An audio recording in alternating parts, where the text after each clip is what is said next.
When I watched the Garfield movie yesterday, got me thinking of the three animated direct-to-DVD films from the late 2000s: Garfield Gets Real, Garfield's Fun Fest, and Garfield and the Pet Force. And so I decided to watch today on Monday. Sorry, Garfield. On Tubi.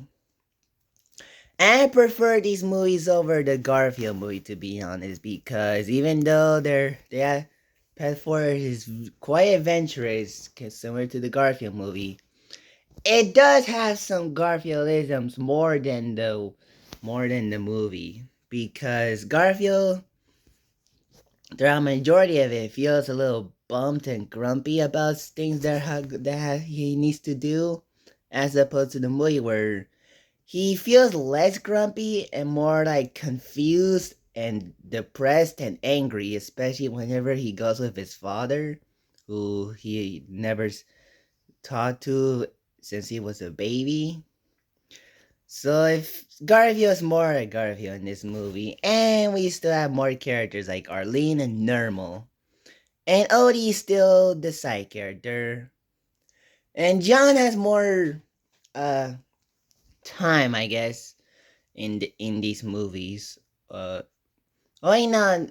In Fun Fest, he only appears in two scenes. He only appears briefly, only when he goes to the studio and whenever he needs to be concerned about Garfield. So it's a little like the movie one. But Arlene is the most prominent of them all because she cares a lot about Garfield, which is which is interesting to see since she was not part of the movie.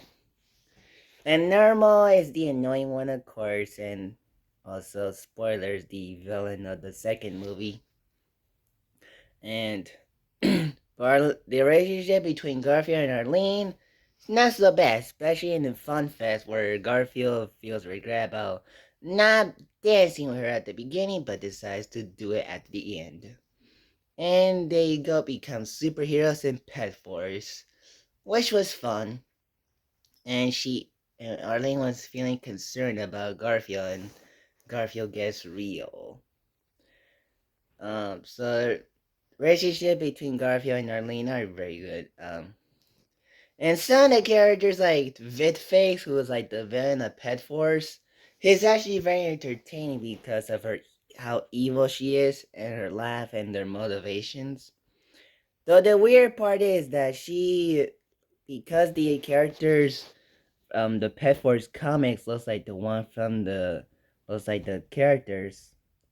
She is resembles Liz Wilson, who is nowhere mentioned nor seen in these movies. So making her look like Liz feels a little pointless, to be honest.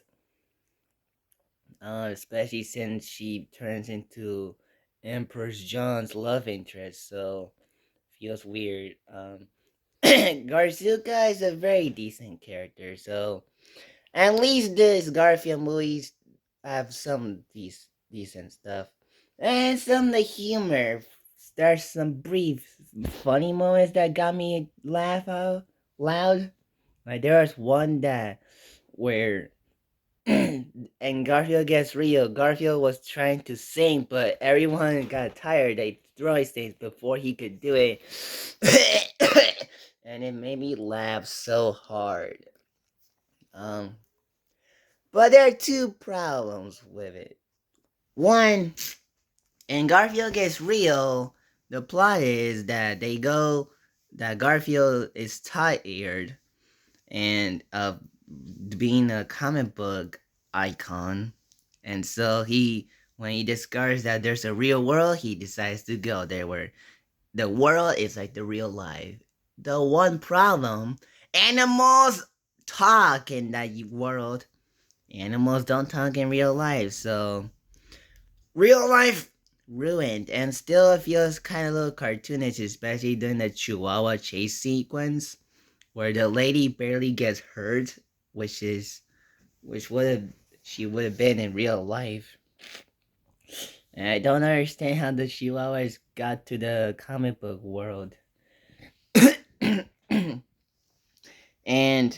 The second problem is the animation, which although to be safe, it was a late 2000s anime features, but the animation in these movies gets real Fun Fest and Pet Force looks incredibly noticeably cheap.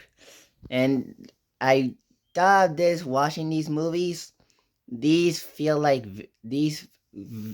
animation feels like graphics from a video game that would be fun to play, to be honest. If these were video games, I would love to play them, even though they would have been like PlayStation 3, which I don't have. And also, some of the character designs look a little unsettling, but mainly those are like supporting people. Like Bonilla looks unsettling, and the trash can looks weird, and the zombies and Pet Force look off, especially the humans with their mouths open.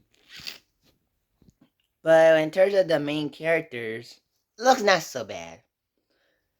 I do appreciate the voice acting too, especially since the voice actors from the Garfield show are part of this movie, like Frank Welker, Jason Marsden, and Greg Berger, and the two actors that voice John and Arlene.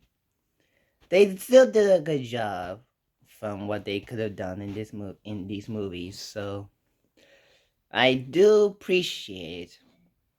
And so yeah, that's my retro epic reviews for the Garfield Gets Real, Garfield's Fun Fest, and Garfield's Pet Force. So yeah, so that's it for my review. Peace out. Bye. Monday, Monday.